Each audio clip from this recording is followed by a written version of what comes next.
Baik, bismillahirrahmanirrahim. Assalamualaikum warahmatullahi wabarakatuh. Nah, selamat datang pada pertemuan ketiga mata kuliah Big Data. Nah, pada pertemuan kali ini kita akan membahas tentang salah satu konsep Big Data yang penting dalam dunia Big Data, yaitu arsitektur Big Data. Nah, di materi ini kita akan membahas tentang fondasi penting bagi kalian terutama karena memang dapat memahami arsitektur Big Data, ya. Jadi kita tidak akan membahas membangun sebuah sistem big data yang baik atau mungkin juga scalable, efisien. Nah, jadi kita akan lebih fokus kepada bagaimana data big data itu, dikelola dari awal sampai menjadi informasi yang bernilai di sini. Nah, di sini jadi pada pertemuan ketiga ini kita akan bahas secara khusus membahas arsitektur big data, di mana arsitektur sini dapat kita pahami sebagai blueprint ya atau mungkin juga rancangan sistem. Nah, sama seperti membangun sebuah rumah, ketika kita bisa langsung membangun tanpa desain ya. Nah, dalam big data dengan demikian kita juga perlu struktur yang jelas gitu ya. Jadi ketika eee kita membangun sebuah rumah tanpa desain, itu pasti akan kacau, gitu ya. Jadi dalam big data juga sama. Jadi ketika data tersebut tidak didesain, maka itu data itu akan lebih terstruktur dan jelas, akan mudah dipahami gitu ya. Jadi agar data itu kita tahu data itu akan mengalir kemana atau bisa mengalir dengan baik dari sumber hingga insight gitu ya. Sampai nanti materi ini memang kalau bisa disebut sangat relevan. Jadi jika, kalian memang bekerja di bidang data engineering, biasanya data atau mungkin juga data science, atau mungkin juga seperti software development berbasis data, hal-hal seperti ini pasti akan ditemui. Nah, secara konsep arsitektur ya di sini, jadi lebih kepada gambaran umum bagaimana big data itu bekerja. Jadi dari mulai data, resource ya, data source di sini, di mana sumber data ini misalnya dari aplikasi mobile. Nah, sensor IoT atau media sosial atau transaksi digital, ini data tersebut nanti kemudian akan masuk ke dalam sistem melalui pemrosesan. Nah, nanti akan disebut sebagai data ingestion, di mana selanjutnya data itu bisa diproses dengan dua pendekatan, bisa secara real time processing atau bisa seperti batch processing. Nah, kalau real time ini akan untuk datanya itu perlu dianalisis secara langsung. Nah, sedangkan untuk batch processing, nah data ini nanti akan dikumpulkan dulu yang untuk pemrosesan. Setelah nanti akan diproses, data ini nanti akan disimpan dalam data storage. Nah, kemudian digunakan oleh aplikasi yang nanti untuk analistiknya atau sistem analitik di sini. Jadi secara sederhananya untuk sumber datanya itu awalnya sumber data. Nah, sumber data nanti akan diambil ya, lalu nanti akan diproses, disimpan, lalu dianalisis menjadi sebuah aplikasi ya, menjadi sebuah informasi. Nah, untuk tujuan pembelajarannya kita memahami konsep arsitektur, ya, jadi lebih kepada memahami konsep dasar arsitektur big data, lalu komponen utama dalam mengenali komponen utama arsitektur big data sampai pola desainnya untuk mengetahui bagaimana pola desain arsitektur big data itu berjalan. Nah, tujuan pembelajaran di sini kita akan bahas 3 bagian utama yang tadi gitu ya. Dan memang kalau bisa disebutkan mahasiswa itu diharapkan mampu, memahami konsep big data. Jadi artinya tidak hanya tahu definisinya saja, tapi juga memahami bagaimana sistemnya itu bekerja. Nah, yang memang untuk keduanya kita juga harus mampu mengenali komponen utamanya dalam arsitektur big data seperti ingestion, storage, processing, atau data analitik. Nah, di poin ketiganya yang memang kita harapkan ini memahami pola desain arsitektur yang biasanya digunakan seperti industri lamba ya atau lamba arsitektur atau kappa arsitektur di sini. Nah, jadi setelah pertemuan ini memang diharapkan bisa memahami teori ya, tapi juga siap memahami implementasi dunia nyata. Nah, untuk review pertemuan sebelumnya, jadi kita bahas di pertemuan sebelumnya yang offline gitu ya, yang online sebenarnya di Google Meet. Nah, kita membahas tentang fundamental big data ya dan ekosistemnya, lalu ada teknologi utamanya seperti Hedap dan Spark, lalu ada pemrosesannya seperti batch processing dan real time. Nah, jadi sebelum masuk ke materi utama, kita review sedikit di pertemuan sebelumnya. kita sudah membahas tentang fundamental big data, termasuk karakteristik big data seperti volume, velocity, variety gitu ya. Dan memang kita juga sudah mengenal teknologi utama seperti Hadoop dan Spark ya. Dan memang ini menjadi tulang punggung dalam proses big data. Dan selain itu, kita juga membahas tentang keadaan seperti batch-nya processing atau real time processing. Dan di arsitektur yang kita bahas hari ini sebenarnya ini adalah implementasi dari konsep-konsep yang tadi disebutkan ya. Dan nanti ini akan menjadi lanjutan yang memang sangat penting. Nah, lalu apa itu arsitektur big data? Nah, secara definisi ini lebih ke arah pentingnya arsitektur dalam sebuah big data dan secara efisiensi ini bagaimana arsitektur itu mendukung efisiensi pemrosesan data. Nah, secara arsitektur big data itu didefinisikan sebagai sebuah kerangka kerja atau struktur sistem yang memang digunakan untuk mengolah data dalam jumlah besar. Nah, mengapa arsitektur itu penting? Jadi karena tanpa struktur yang baik, sistem itu akan menjadi lambat. Jadi tidak akan efisien, bahkan bisa juga gagal ya, ketika data itu semakin besar. Nah, arsitektur ini dirancang untuk memastikan bahwa data yang diproses dengan cepat, ini sistem itu dapat menangani data dengan jumlah besar. Nah, sistem juga dapat berkembang atau scalable, ya, contoh nyatanya adalah sistem rekomendasi seperti e-commerce yang memang harus mampu memproses jutaan data ya, pengguna secara cepat dan akurat di sini. Nah, terus ada komponen utamanya, ada data ingestion itu untuk pengambilan data, terus ada data storage untuk penyimpanannya, terus ada data processing untuk pemrosesannya sampai data analitik dan visualisasi. Nah, dalam arsitektur big data ini terdapat 4 komponen utama. Ya, terdiri dari pertama itu ada data ingestion di sini. Ini yaitu pemrosesan pengambilan data dari berbagai macam sumber. Nah, nanti setelah itu ini ada data storage. Nanti data itu disimpan dalam skala yang besar. Setelah itu nanti data itu diproses ya menjadi sebuah informasi.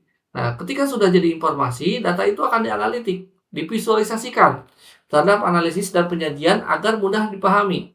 Nah, keempat komponen utama ini saling terhubung gitu ya dan memang saling membentuk suatu pipeline yang datanya secara menyeluruh di sini.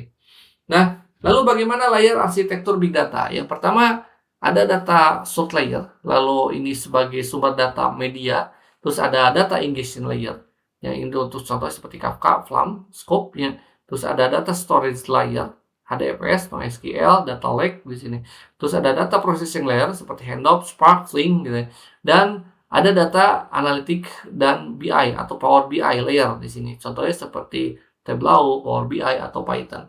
Nah, arsitektur big data biasanya dibagi menjadi beberapa layer utama dan data source layer ini adalah suatu sumber data seperti aplikasi sensor atau database. Nah, kedua data tersebut ini ada data ingestion layer di mana menggunakan tool seperti Kafka dan Flink. Nah, untuk mengalirkan data. Nah, layer ketiga adalah data storage di mana layer ini seperti HDFS atau NoSQL database. Nah, layer keempat ini adalah data processing layer. Ini menggunakan Hadoop, Spark atau Flink. Yang memang layer yang terakhir nanti ada data layer analitik atau BI layer. Ini nanti akan digunakan tools seperti Tableau, Power BI atau Python. Nah, dengan pendekatan layer ini, sistem ini akan menjadi lebih terstruktur dan mudah sekali dikembangkan. Nah, lalu yang pertama kita bahas ada data ingestion. Ini adalah pengambilan data. Nah, data yang nanti akan dibagi dua, ada data processing, ada data streaming, di mana itu tergantung apa ya kalau bisa disebutkan mana dulu yang dikumpulkan. Lalu ada toolsnya, ada Apache Kafka, Apache Flink, Scope gitu ya. Nah, contoh kasusnya seperti streaming data di sensor IoT. Nah, data ingestion ini adalah suatu proses awal di mana arsitektur big data ini ada data dua jenis utama. Pertama ada batch ingestion di mana data ini dikumpulkan terlebih dahulu. Ada streaming ingestion ini di mana data ini akan diproses secara langsung. Ya, toolsnya nanti akan digunakan antara lain seperti Apache Kafka, Apache Flink, Scope. Nah, contohnya seperti data dari sensor IoT yang memang sering dikirim setiap hari, setiap detik. Ya, dan memang harus langsung tanpa menunggu menunggu datanya. Nah, jadi datanya itu akan secara real time di sini. Nah, Lalu ada data storage, penyimpanan data. Nah, contohnya seperti ada file base menggunakan DFS, S3, Google Cloud Storage atau apapun itu. Nah, kalau data yang non-SQL seperti apa saja, seperti MongoDB, Cassandra, atau Hybase di sini ya. Nah, secara data warehouse dan data lake, jadi ada bagaimana yang paling bagus. Di sini dari kedua jenis sistem penyimpanan data ini digunakan dalam dua manajemen data yang analitik, ya. Manajemen data dan data analik, tetapi memang memiliki perbedaan, terutama dalam hal struktur. Nah, jenis data dan tujuannya, penggunaan datanya, ini juga berbeda. Ya. Jadi, setelah kita ambil langkah berikutnya, ketika kita menyimpan di beberapa penyimpanan, contoh seperti file based storage, ya seperti HDFS atau cold storage. Nah, NoSQL atau mungkin juga NoSQL database seperti MongoDB atau Cassandra, atau selain itu konsep yang penting seperti data warehouse. Nah, keduanya ini memiliki fungsi yang berbeda dalam pengolahan data. Nah, di sini ada perbedaan antara data warehouse dan data lake. Ya. Jadi, secara data warehouse ini sering digunakan untuk menyimpan data terstruktur dan siap dianalisis. Sedangkan data lake ini untuk menyimpan data mentah yang memang diambil maupun data yang memang dia itu bukan data yang terstruktur atau bisa disebutkan data tidak terstruktur. Perbedaannya, data warehouse ini akan lebih rapi, ya, cepat mudah dianalisis. Sedangkan data lake di sini ini fleksibel, tapi memang perlu proses tambahan gitu ya. Nah, biasanya untuk data warehouse ini digunakan oleh analisis bisnis, sedangkan data lake ini digunakan oleh data science gitu ya. Nah, lalu bagaimana data processing atau pemrosesan data? Nah, nanti ada tiga jenis, ada batch processing ya, contoh seperti handoff MapReduce, terus ada real time seperti contoh seperti Spark Streaming atau Apache Flink. Nah, atau mungkin juga hybrid processing. Nah, dari tiga jenis di sini, ini ada tiga tahap inti dalam big data. Pertama ada batch processing, di mana nanti akan menggunakan handoff atau MapReduce, ya. Nah, lalu kalau real time ini seperti yang Apache Spark, gitu ya, streaming atau Flink. Dan sedangkan hybrid di sini seperti pemrosesan tergantung kepada kebutuhan sistem, ya. Bisa gonta-ganti di sini. Nah, lalu bagaimana handoff dan Spark, ya. Nah, handoff MapReduce ini workflow-nya, pemrosesan datanya ini seperti yang di atas. Sedangkan untuk Spark, pemrosesan datanya ini yang di bawah gitu ya. Jadi ketika kita perhatikan, handoff ini menggunakan MapReduce dengan bekerja berbasis disk, ya. Dan sehingga cenderung lebih lambat gitu. Nah, sedangkan Apache Spark ini memorinya itu jauh lebih cepat dan lebih fleksibel. Jadi mendukung berbagai macam processing termasuk real time. Nah, karena memang pada saat itu ini sangat banyak perusahaan beralih dari handoff ke Spark di sini. Lalu bagaimana untuk data analitik atau contoh seperti machine learning di sini? Nah, data analitik ini menggunakan contoh di Python itu menggunakan Pandas atau PySpark di sini. Kalau di dalam machine learning seperti Matlab-nya di Spark-nya. Contoh kasus seperti analisis prediksi dalam e-commerce ya. Ya, contoh kita memprediksi bagaimana kebutuhan stok barang di kemudian hari gitu, yang mana yang harus di stok banyak, mana yang harus di stok sedikit.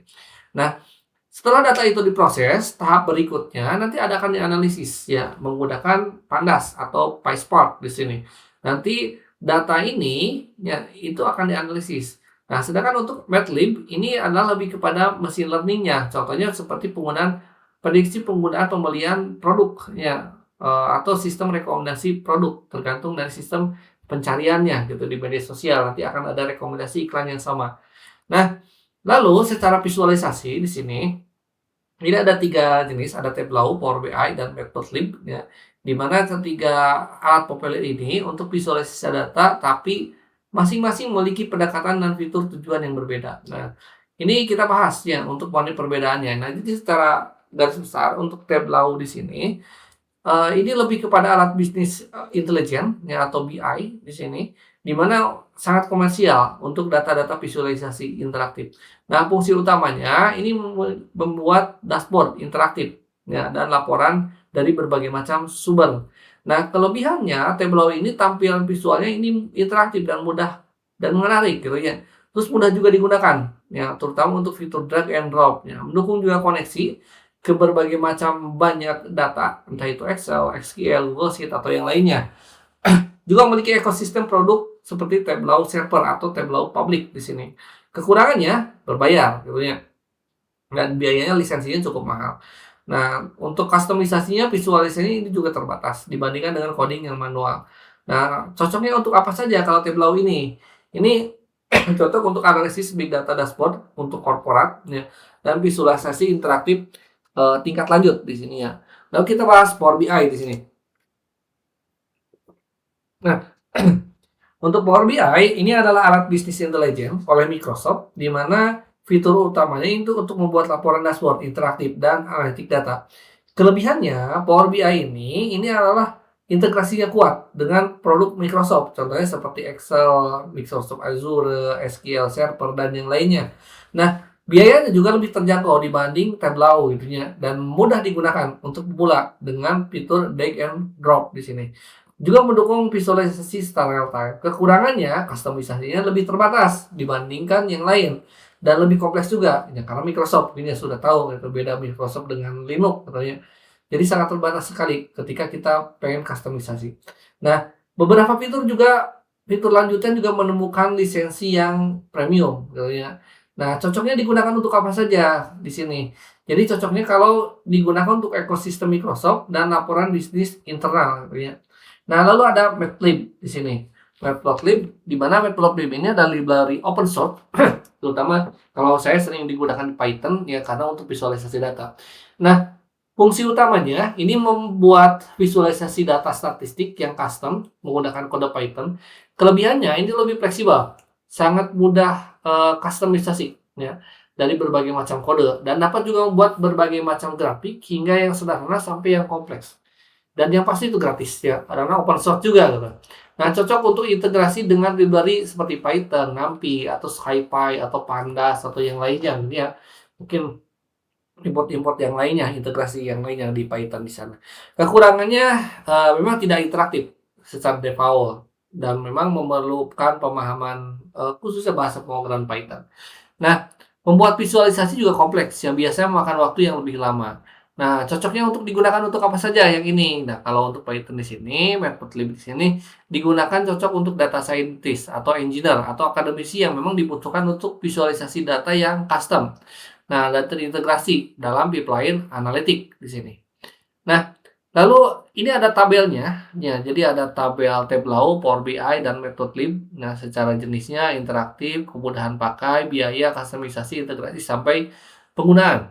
Nah, jadi ketika kita perhatikan di sini, setiap tool ini memiliki kelebihan dan kekurangan masing-masing. Tableau dan Power BI sebenarnya lebih mudah digunakan, ya, karena memang berbasis GUI. Nah, sedangkan Matplotlib yang gratisan itu lebih fleksibel sebenarnya, karena memang tapi harus memerlukan kemampuan coding ya.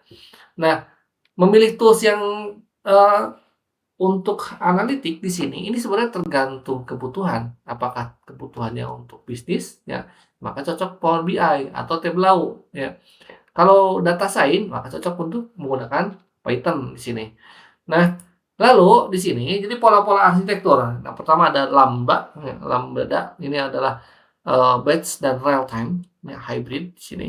Terus ada Kappa streaming only dan perbedaannya utamanya Lambda dan Kappa itu apa.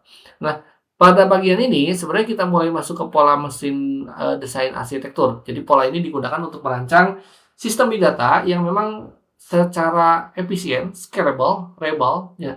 Contohnya seperti Lambda arsitektur atau Kappa arsitektur.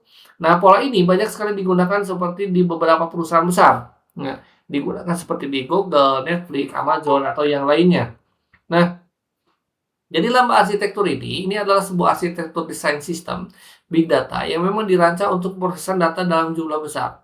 Nah, dengan cara yang reliable, scalable, sampai resilient ini terhadap sebuah kegagalan, konsep ini diperlukan, ya terutama seperti oleh Nathan Marsh ya, pencipta Apache Storm di sini. Di mana Lambda arsitektur ini bertujuan untuk menangani berbagai macam eee, jalur, ya bisa 2 jalur pemrosesan secara batch dan real time ya, dan menghasilkan analitik yang akurat dan terkini. Nah, dan ada juga Kappa arsitektur. Kappa arsitektur ini adalah lebih kepada pemrosesan big data lebih fokus kepada satu jalur pemrosesan secara real time. Nah, konsep ini dikenalkan oleh Jeff Krebs di mana co-founder dari Apache Kafka, ini adalah sebuah solusi yang lebih sederhana dibandingkan lambda arsitektur. Nah, dan tantangannya dalam arsitektur ini otomatis yang tadi ya, pertama skalabilitas, semakin besar data itu juga jadi tantangan. Integrasi juga sama ya, saling semakin banyak yang terhubung suatu perangkat itu juga jadi tantangan. Sampai keamanan di sini, jadi bagaimana pengguna itu merasa aman ketika, data itu kita gunakan ya, atau mungkin juga saling sharing sebuah perangkat di sini. Nah, dan studi kasus implementasinya sebenarnya banyaknya, contohnya seperti di Facebook, Twitter, Gojek gitu ya. Seperti Handoff ini digunakan di Facebook untuk melihara post, kalau lama itu digunakan di, Twitter untuk melakukan trading analitik di sini ya, trading topik gitu. Kalau untuk Gojek itu biasa digunakan Flink atau Kafka, terutama untuk real time bagaimana pengantaran barang atau mungkin juga, eee, apa, yang lainnya gitu ya, seperti GrabFood gitu ya, atau yang lainnya. Nah, jadi secara kesimpulan, memang arsitektur basis data ini merupakan sebuah pondasi membangun sebuah sistem yang modern. Jadi dengan memahami arsitektur big data, kita juga bisa merancang sistem dengan cepat, nah dan efisien. Dan memang ini adalah skill yang memang sangat dibutuhkan di dunia industri saat ini, gitu ya. Nah, baik, terima kasih atas perhatiannya. Saya tutup. Wabillahi taufiq hidayah. Wassalamualaikum warahmatullahi wabarakatuh.